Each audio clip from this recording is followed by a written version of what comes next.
Hello, কেমন আছো? কে আপনি? কেমন আছো?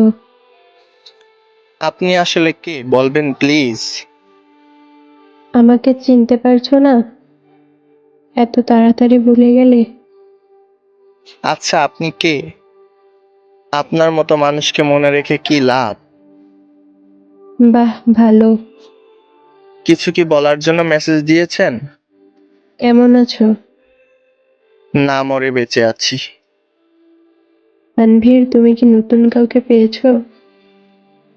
হ্যাঁ, একজনের ভালোবাসাই পেলাম না, আবার অন্য কেউ। ভালোবাসার ইচ্ছেটাই মরে গেছে। এখন আর কাউকে পেতে চাই না। কেন? সেটা আপনাকে বলতে পারবো না। আচ্ছা কাজের কথায় আসি।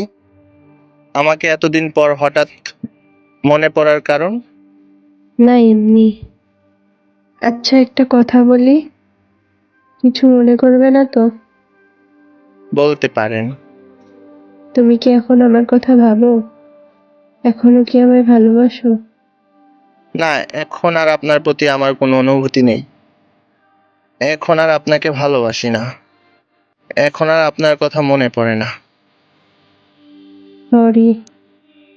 সরি কেন? ছেড়ে দিয়ে কষ্ট দেওয়ার জন্য। আপনাকে একটা কথা জিজ্ঞেস করতে পারি? বলো। আচ্ছা আমি কি দোষ করছিলাম যে আমাকে ছেড়ে অন্যজনের হাত ধরে চলে গেলেন? আমার কি অপরাধ ছিল? আমি আপনাকে পাগলের মতো ভালোবাসতাম, আপনার সব কথা শুনতাম। তাহলে কেন এত কষ্ট দিলেন? নাকি প্রমাণ করলেন সত্যিকারের ভালোবাসলে কষ্ট পেতে হয়? কিছুক্ষণ আগে না বললে আমাকে আর ভালোবাসো না?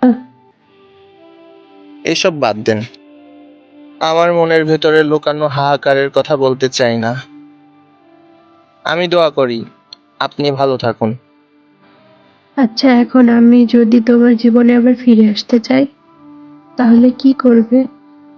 আপনি আমাকে পেয়েও হারিয়েছেন, আপনি আমাকে ঠকিয়েছেন।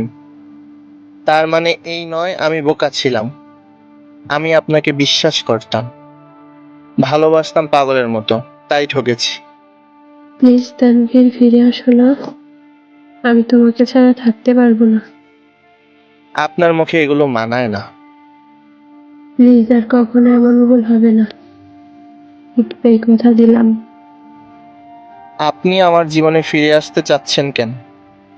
যার জন্য আমাকে মিথ্যা অপবাদ দিয়ে ছেড়ে গেলেন, আপনার সেই প্রিয় মানুষটা কোথায়? সে চলে গেছে আমাকে ছেড়ে। আমি থাকা সত্ত্বেও সে অনেক মেয়ের সাথে প্রেম করে। আমি জিজ্ঞেস করলে আমাকে অনেক বাজে ভাষায় গালাগালি করে। মাঝে মাঝে আমার গায়ে হাত তুলে। আমি বুঝতে পারিনি সে এমন ছেলে। প্লিজ তানভীর, আমাকে তুমি ক্ষমা করে দাও। সরি। মানুষ তো ভুল থেকেই শিক্ষা পায়, আমাকে একটা সুযোগ দাও। Please Tanvir, please. আপনাকে অনেক সুযোগ দেওয়া হয়েছে, আরো দিতাম, কিন্তু এই বিষয়ে সুযোগ আর না। সবকিছুই আমি দেখছি, কি কি করছেন, কোথায় কোথায় গেছেন। শুধু অধিকার খাটাতে পারিনি, তাই কিছু বলতেও পারিনি। আমি প্রমিস, প্লিজ আর কখনো এমন ভুল করবো না, এই কথা দিলাম। এরকম কথা অনেক দিয়েছেন এক সময় কিন্তু। আর হবে না এমন। তোমাকে আমি ভালোবাসি তানভীর। আমি আর মেসেজ করতে পারবো না। ভালো থাকবেন। আর হ্যাঁ, ভুল করলে ক্ষমা হয়, কিন্তু বেইমানির নয়। প্লিজ তানভীর, এমন করো না। আর হবে না, এই কথা দিলাম। প্লিজ তানভীর, একটিবার সুযোগ দাও।